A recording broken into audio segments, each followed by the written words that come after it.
Audiolibro Un curso de milagros. Manual para el maestro. Capítulo 14. ¿Cómo acabará el mundo? ¿Puede realmente tener fin lo que no tiene principio? El mundo acabará en una ilusión tal como empezó. Su final, no obstante, será una ilusión de misericordia, la ilusión del perdón completo y sin excluir a nadie y de una ternura ilimitada. Lo cubrirá ocultando todo mal, encubriendo todo pecado y dando fin a la culpabilidad para que siempre, para siempre. Así acabará el mundo al que la culpa dio lugar, pues ahora no tiene ningún propósito y desaparece. El origen de las ilusiones es la creencia de que tienen un propósito, que satisfacen alguna necesidad o de que colman un deseo. Si se perciben como desprovistas de propósito, dejan de verse. Al reconocerse su inutilidad, desaparecen. ¿De qué otra manera si no terminan todas las ilusiones? Se llevarán ante la verdad y la verdad no las vio. Simplemente pasó por alto lo que no tenía sentido. Hasta que el perdón no se complete, el mundo seguirá teniendo un propósito. Ese es el hogar donde nace el perdón, donde crece y donde se vuelve más fuerte y abarcador. Aquí se le alimenta, pues es aquí donde se le necesita, un benévolo Salvador, nacido donde el pecado fue concebido y donde la culpa parecía real. Este es su hogar, porque aquí ciertamente se le necesita. Él trae consigo el fin del mundo, es a su llamada a lo que los maestros de Dios responden, dirigiéndose a Él en silencio para recibir su palabra.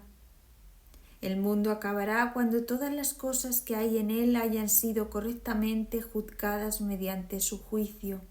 El mundo acabará con la bendición de la santidad sobre Él. El mundo desaparecerá cuando ya no quede ni un solo pensamiento de pecado, no será destruido ni atacado y ni siquiera sufrirá el más mínimo rasguño. Simplemente dejará de parecer que existe.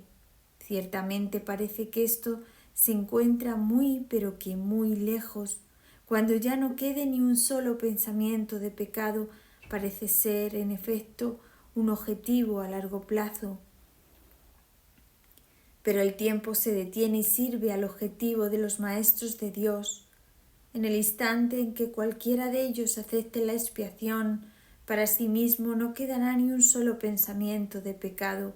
Perdonar un solo pecado no es más difícil que perdonarlos todos. La ilusión de que hay grados de dificultad es un obstáculo que el Maestro de Dios tiene que aprender a pasar de largo y dejar atrás. Un pecado que un maestro de Dios perdone completamente puede consumar la salvación. ¿Puedes comprender esto? Esto no tiene ningún sentido para los que están aquí. Sin embargo, es la lección final con la que se restaurará la unidad. Esto va en contra de la manera de pensar del mundo, pero recuerda que el cielo también lo hace. El mundo acabará cuando su sistema de pensamiento se haya invertido completamente. Hasta entonces, algunos fragmentos de su manera de pensar darán todavía la impresión de tener sentido.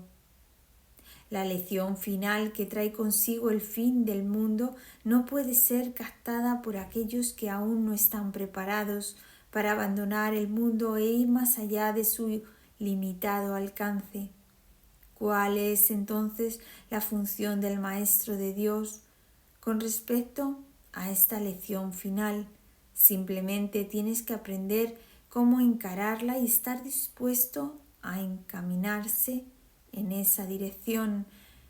Necesita confiar simplemente en que Dios le dice que esta es una lección que él puede aprender, es porque la puede aprender, no juzga. Si es difícil o fácil, su maestro se la señala y él confía en que él le enseñará cómo aprenderla. El mundo acabará en alegría porque es un lugar triste. Cuando la alegría haya llegado, el propósito del mundo habrá terminado. El mundo acabará en paz porque es un campo de batalla. Cuando la paz haya llegado, ¿qué propósito podría tener el mundo? El mundo acabará entre risas porque es un valle de lágrimas. ¿Quién podría seguir llorando allí donde hay risa? Y solo el completo perdón trae todo esto para bendecir el mundo. Convertir el infierno en cielo es la función de los maestros de Dios, porque lo que enseñan son lecciones que reflejan el cielo. Y ahora siéntate por un momento con verdadera humildad y date cuenta de que puedes hacer todo lo que Dios desea que hagas. No seas arrogante y digas que no puedes aprender su programa de estudios. Su palabra afirma lo contrario. Su voluntad se hará, no puede ser de otra manera, y da gracias de que sea así. 15. ¿Será cada uno de nosotros juzgado al final?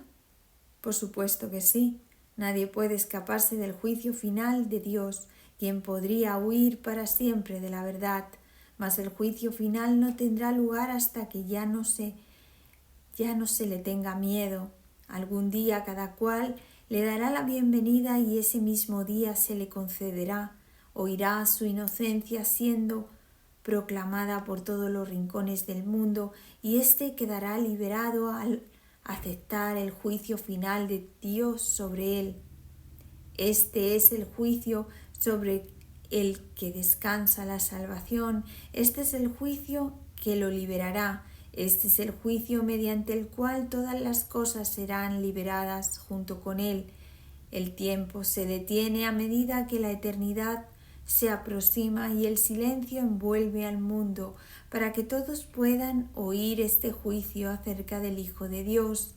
Santo eres, eterno, libre e íntegro, y te encuentras por siempre en paz en el corazón de Dios. ¿Dónde está el mundo ahora? ¿Y a dónde el pesar? Maestro de Dios, ¿es este el juicio que tienes acerca de ti mismo? ¿Crees que es completamente cierto? No, todavía no. Mas ese sigue siendo aún su objetivo, la razón por la que estás aquí. Tu función es prepararte para poder oír este juicio y reconocer que es verdad. Basta con que lo creas completamente durante un solo instante para que vayas más allá de la creencia a la certeza. Un instante que pases fuera del tiempo puede suponer su fin. No juzgues, pues, solo te juzgas a ti mismo. Así no haces sino demorar el juicio final.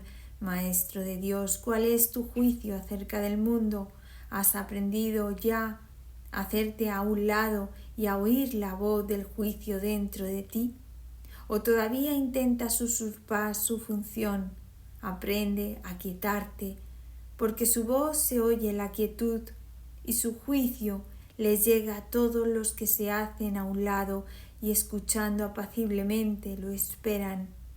Tú que a veces estás triste y a veces enfadado, tú que a veces sientes que no se te da lo que te corresponde y que tus mejores esfuerzos se topan con falta de aprecio e incluso desprecio.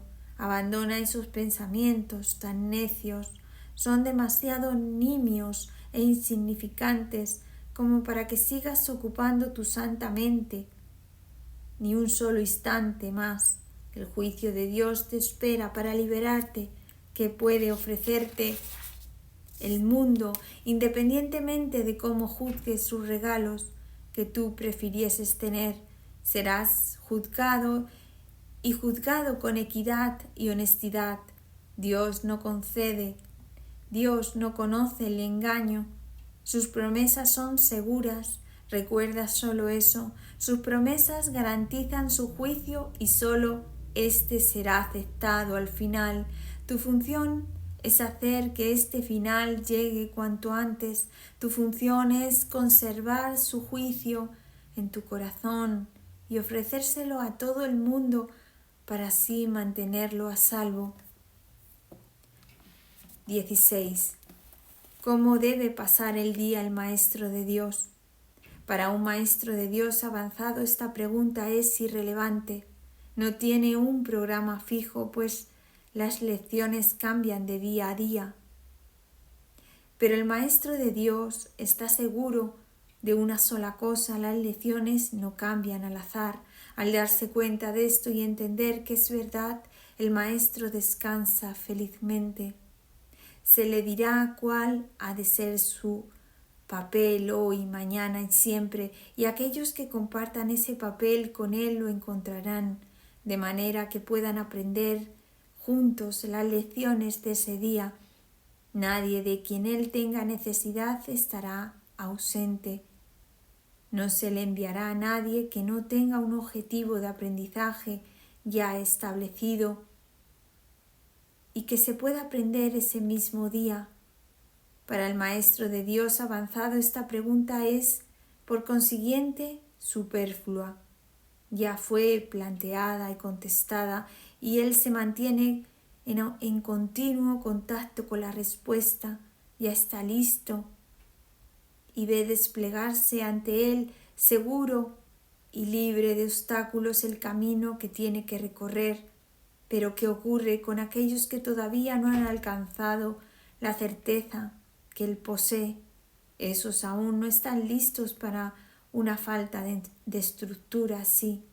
¿Qué es lo que tienen que hacer para aprender a entregar el día a Dios?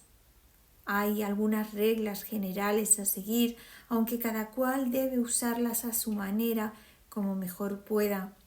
Las rutinas como tales son peligrosas porque se pueden convertir fácilmente en dioses por derecho propio y amenazar los mismos objetivos para los que fueron establecidas. Se puede decir, por lo tanto, que en términos generales es mejor comenzar el día bien. Si se comenzó mal, no obstante, siempre es posible volver a empezar. Con todo es obviamente ventajoso comenzarlo bien y de esta manera ahorrar tiempo. En un principio es aconsejable pensar en función del tiempo, aunque este no es de ningún modo el criterio esencial. Probablemente es más fácil de observar al principio. Inicialmente se hace hincapié en ahorrar tiempo, pero si bien sigue siendo importante a lo largo de todo el proceso de aprendizaje, se recalcará cada vez menos. De entrada podemos decir con seguridad que el tiempo que se dedica a comenzar bien el día ciertamente ahorra tiempo. ¿Cuánto tiempo debe emplearse en ello? Eso depende del mismo Maestro de Dios, quien no puede adjudicarse a sí mismo ese título hasta que haya completado el libro de ejercicios, ya que estamos aprendiendo dentro del marco de este curso. Después de haber finalizado las sesiones de práctica más estructurada, contenidas en el libro de ejercicios, la necesidad individual será el factor determinante. Este curso es siempre práctico. Es posible que el Maestro de Dios no se encuentre en una situación que sea propicia a pasar unos minutos en un estado de quietud, nada más despertarse. Si ese es el caso, que recuerde tan solo que su lección es pasar un rato con Dios lo antes posible y que lo haga. La cantidad de tiempo que le dedique no es más importante. Uno puede fácilmente pasarse una hora sentado inmóvil con los ojos cerrados y no lograr nada, o bien puede, con igual facilidad, dedicarle a Dios solo un instante y en ese instante mismo unirse a Él completamente. Quizá la única generalización que puede hacerse al respecto es la siguiente. Dedica un rato lo antes posible después de despertarte a estar en silencio y continúa durante 1 o 2 minutos más de que haya comenzado a resultarte difícil. Probablemente descubrirás que la dificultad disminuye y desaparece. En caso de no ser así, ese es el momento de parar. Por la noche se debe seguir el mismo procedimiento, tal vez tu periodo de sosiego debe ser temprano en la noche. Si no te es posible hacerlo inmediatamente antes de irte a dormir, no es aconsejable hacerlo acostado. Es mejor estar sentado en cualquier postura que prefieras. Habiendo completado el libro de ejercicios, seguramente habrás llegado a algunas conclusiones al respecto. Si te es posible un momento apropiado para dedicárselo a Dios, es justo antes de irte a dormir. Esto pone a tu mente en un estado de reposo y te aparta del miedo. Si te resulta más conveniente hacerlo más temprano, asegúrate al menos de no olvidarte pasar un rato, aunque solo sea un momento en el que cierras los ojos y piensas en Dios. Hay un pensamiento en particular que debe recordarse a lo largo del día. Es un pensamiento de pura dicha, de paz, de liberación ilimitadas, porque todas las cosas se liberan dentro de él. ¿Crees que has construido un lugar seguro para ti mismo? ¿Crees que has forjado un poder que se te puede salvar de todas las cosas aterradoras que ves en sueños? Pero no es así, tu seguridad no reside ahí. A lo que renuncias es simplemente a la ilusión de que puedes proteger tus ilusiones. Ese es tu temor y solo ese. Qué insensatez estar atemorizado por nada. Por nada en absoluto. Tus defensas son inservibles, pero tú no estás en peligro, no tienes ninguna necesidad de ellas. Reconoce esto y desaparecerán, y solo entonces aceptarás tu verdadera protección. Cuán fácil y tranquilamente transcurre el tiempo para el Maestro de Dios que ha aceptado su protección. Todo lo que antes hacía en nombre de su propia seguridad ha dejado de interesarle, pues está a salvo y sabe que lo está. Tiene un guía que no le ha de fallar. No es necesario que haga distinciones entre los problemas que percibe, porque aquel a quien acude con todos ellos reconoce que no hay grados de dificultad en su resolución. Está tan a salvo que en el presente, como lo estaba antes de que su mente aceptase las ilusiones y como lo estará cuando las haya abandonado, su estado no cambia con él, no cambia con el momento, con el lugar, porque estos son uno y lo mismo para Dios. En esto reside su seguridad, no tiene necesidad de nada más. Con todo, habrá tentaciones a lo largo del camino que el Maestro de Dios aún le quede por recorrer y tendrá necesidad de recordarse a sí mismo durante el transcurso del día que está protegido. ¿Cómo puede hacer eso especialmente en aquellos momentos en que su mente está ocupada con cosas externas?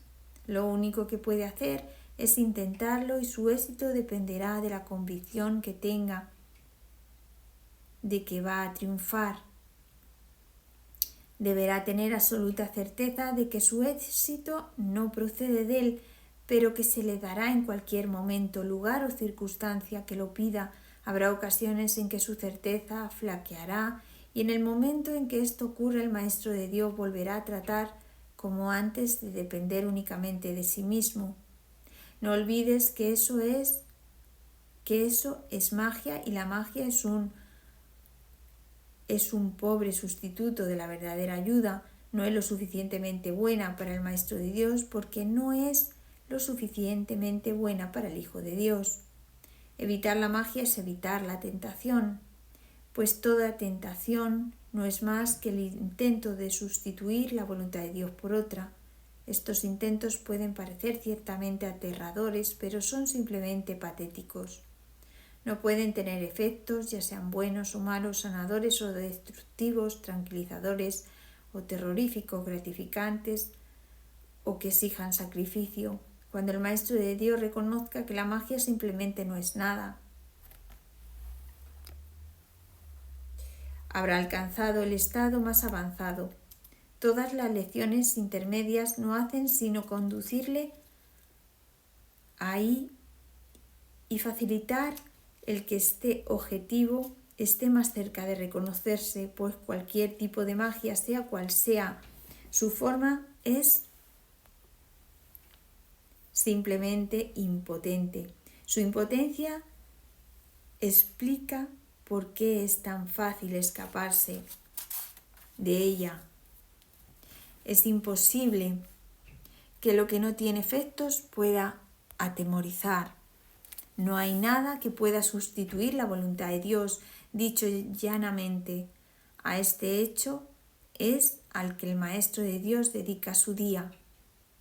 Cualquier otro sustituto que acepte como real tan solo puede engañarle, mas está a salvo de que cualquier engaño, si así lo decide, quizá necesite recordar: Dios está conmigo, no puedo ser engañado. Quizá prefiera usar otras palabras, o una sola o ninguna. En cualquier caso, debe abandonar toda tentación de aceptar la magia como algo verdadero y reconocer que no solo no es aterradora, ni pecaminosa, ni peligrosa, sino que simplemente no es nada. Al estar arraigada en el sacrificio y la separación, que no son más que dos aspectos de un mismo error, el Maestro de Dios elige simplemente renunciar a todo lo que realmente nunca tuvo, y a cambio de ese sacrificio se le restaura el cielo en su conciencia. ¿No te gustaría hacer un intercambio así? El mundo lo haría gustosamente si supiera que se puede. Los maestros de Dios son los que deben enseñarle que sí se puede. Por lo tanto, su función es asegurarse de que ellos mismos lo han aprendido. No hay otro riesgo durante el día excepto el de poner tu confianza en la magia, pues solo eso conduce al dolor. No hay más voluntad que la de Dios. Sus maestros saben que esto es así y han aprendido que todo lo demás es magia. Lo que mantiene viva la creencia en la magia es la ilusión simplista de que la magia funciona.